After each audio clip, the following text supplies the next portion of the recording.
United States, accompanied by the Vice President of the United States and Mr. Emhoff.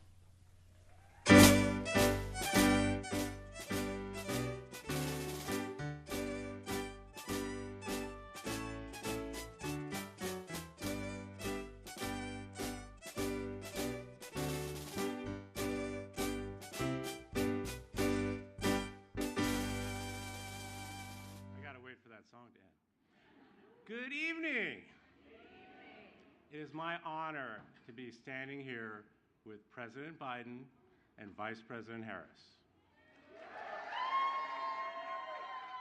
They have both stood strong with the Jewish community time and time again.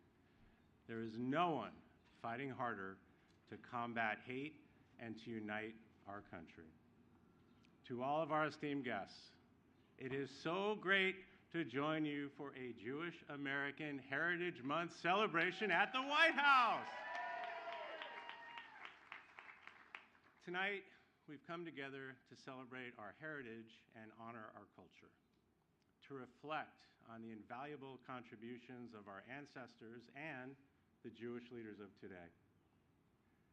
But it is also a challenging time for our community. It's been a dark and difficult 7 months. I know a lot of us are feeling alone, afraid, and in pain. There is an epidemic of hate, including a crisis of anti-Semitism in our country and around the world. We see it on our streets, our college campuses, and our places of worship. I know it's difficult to have hope and to feel optimistic right now. And to be honest, some days it's really challenging for me to put myself out here and do this work publicly. And I know it's hard for you too. But we keep fighting because we have no choice but to fight. Jewish leaders are on the front lines fighting anti-Semitism through education, advocacy, and building bridges with other communities. It's because of your leadership that we will dismantle prejudice and ensure Jewish safety. I also want to acknowledge the student leaders who are here with us today.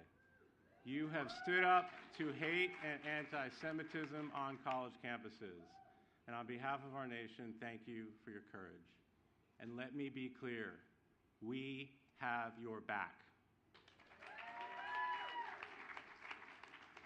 Ever since that horrific day of October 7th, I've been reaching out to Jewish leaders and Jewish students all across the country just to check in and see how they're feeling.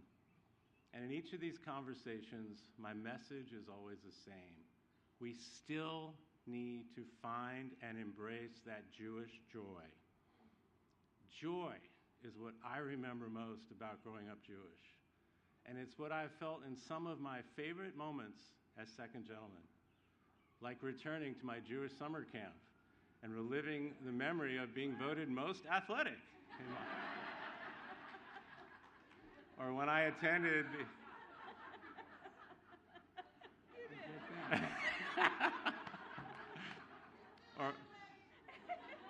thank you.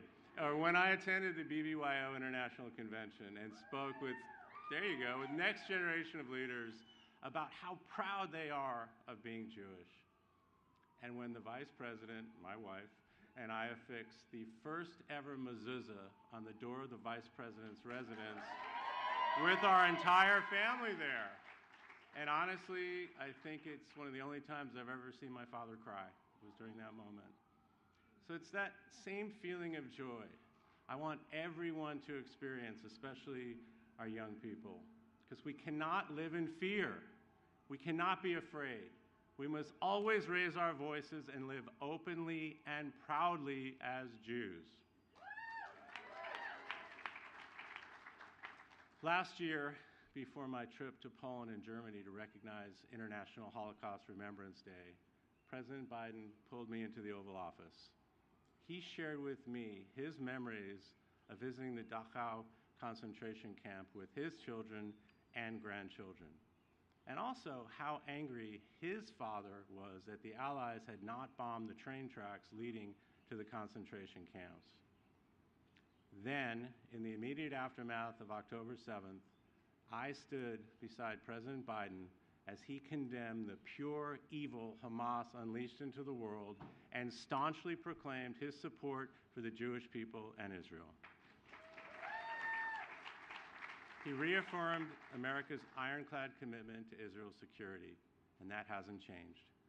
President Biden and Vice President Harris are steadfast in their support of Israel and the entire Jewish community.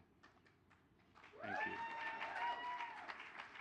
I'm so grateful for their leadership, especially during these challenging times. So please join me in welcoming President Joe Biden.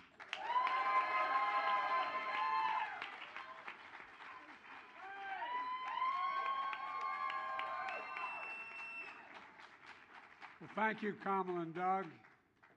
It's an honor to be introduced by the first ever Jewish spouse of an American president, Vice President.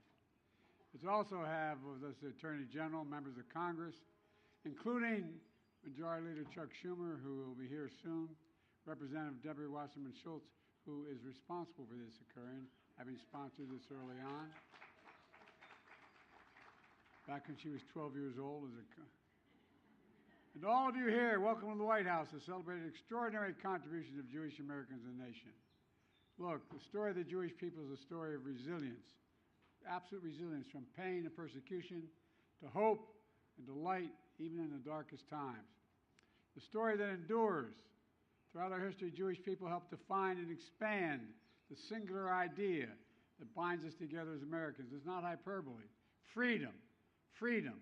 The bedrock principle on which this nation was built and that American Jews fought for since the 1600s after fleeing persecution abroad. One of our nation's first commitments to freedom of religion was to the Jewish community in Newport, Rhode Island. It goes back a long way. 1790, America was just 14 years old. A local Jewish leader wrote a letter to President George Washington, expressing his hope that America would be a nation of religious freedom, not just for Jews, but for all citizens. A nation which, quotes, gives bigotry no sanction and persecution no assistance. It helped lay the groundwork for religious freedom in the First Amendment in our Constitution. And ever since, Jews have been in the forefront of helping realize the promise of America for all Americans. Jewish artists, poets, helped define the American vision of liberty for millions of people who come to our shores. And look, Jewish suffragettes and advocates have fought for women's rights, voting rights, every right we have. My whole career, every fight to increase civil rights and civil liberties has been led by Jewish community, where I come from. The Jewish faith leaders and citizens marched, petitioned, boarded bus, demanded civil rights for all. Jewish scientists and engineers and doctors have led breakthroughs in innovation, technology, and medicine. Across government, Jewish Americans have proudly served our nation in uniform and elected to point of office in embassies and civil service and our nation's highest courts. That's why Jill and I hosted the first ever high holiday reception at the White House. That's important. First ever permanent White House menorah made from the original wood of the White House building. To make clear that the history and vibrancy of the Jewish life is woven into the very fabric of America, and it's permanent. It's permanent. But look, I know today's reception falls on hard times. The trauma of October 7th and its aftermath of the deadliest day the Jewish people have undergone since the Holocaust is still fresh and ongoing with many of you. We have parents of someone being held hostage right now, and we're going to get them home. We're going to get them home, come hell or high water. 1,200 innocent people slaughtered in their kibbutz, massacred at a music festival, brutally raped, mutilated, sexually assaulted, hundreds taken hostage, and thousands more wounded, carrying the scars and the memory of what they endured. You all know someone, directly or indirectly, family, friends, who were stolen from you or in harm's way now. And my commitment to safety of the Jewish people, security of Israel, and its right to exist as an independent Jewish state is ironclad. Oh, it really is. My administration is working around the clock to free the remaining hostages, just as we have freed hostages already. And here with us today is Hirsch Goldberg Poland, and he is not here with us, but he's still being held by Hamas. And Rachel and John are here with us. Stand up, guys. Their love, strength, and compassion inspire the entire world. And I pledge to both of you, and I mean it, and I know you know, Mom, that I mean it, that I will not rest until we bring your loved one home. We got to bring him home. And folks, let me be clear. I'll always ensure that Israel has everything it needs to defend itself against Hamas and all of their enemies, just as I did when Iran's unprecedented attack last month. We stand with Israel to take out Sinwar and the rest of the butchers of Hamas. We want Hamas defeated. We'll work with Israel to make that happen. And consistent with Jewish values and compassion, kindness, and dignity in human life, my team also is providing critical humanitarian assistance to help innocent Palestinian civilians who are suffering greatly because of the war Hamas has unleashed. It's heartbreaking. As we do this, we're also committed to bring the region together, to work toward a two-state solution that provides security, prosperity, and enduring peace for Israel and Palestinians. And let me be clear. We reject the ICC's application for arrest warrants against Israeli leaders. Whatever these warrants may imply, there is no equivalence between Israel and Hamas. And it's clear Israel wants to do all it can to ensure civilian protection. But let me be clear. Contrary to allegations against Israel made by the International Court of Justice, what's happening is not genocide. We reject that. We're going to always stand with Israel and the threats against its security. Compounding the pain and a vicious surge of anti-Semitism around the world, here in America as well, in our streets, our social media, and college campuses. It's amazing it's happening. It's absolutely despicable. It's wrong, and it must stop. It must stop. In America, we respect and protect fundamental rights of free speech to protest peacefully. That's America. But there's no place in any campus in America, any place in America for anti-Semitism, for hate speech that threatens violence of any kind against Jews or anyone else. Nobody should fear going to synagogue or school or walking down the street wearing a symbol of your faith. That's wrong, simply wrong. And that's why long before October 7th, I launched the nation's first national strategy to counter anti-Semitism. That's mobilizing the full force of the federal government to crack down on anti-Semitism wherever you find it. We recently secured an additional $400 million, the largest increase ever in physical security for nonprofits, including synagogues, Jewish community centers, Jewish schools, Jewish nonprofits.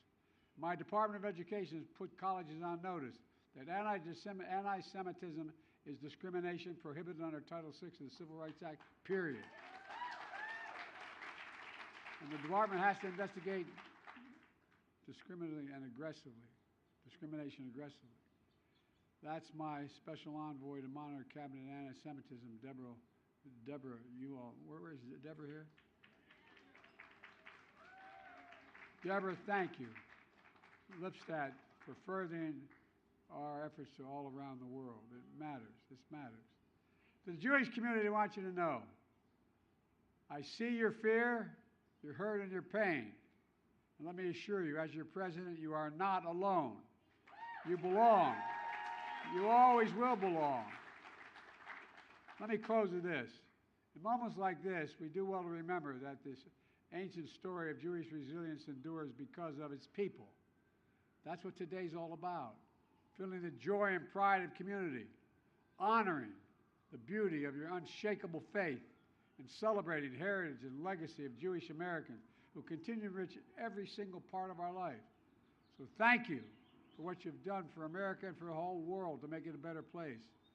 May the Jewish people shine their light and shine the light on the world for generations to come, because we need you badly.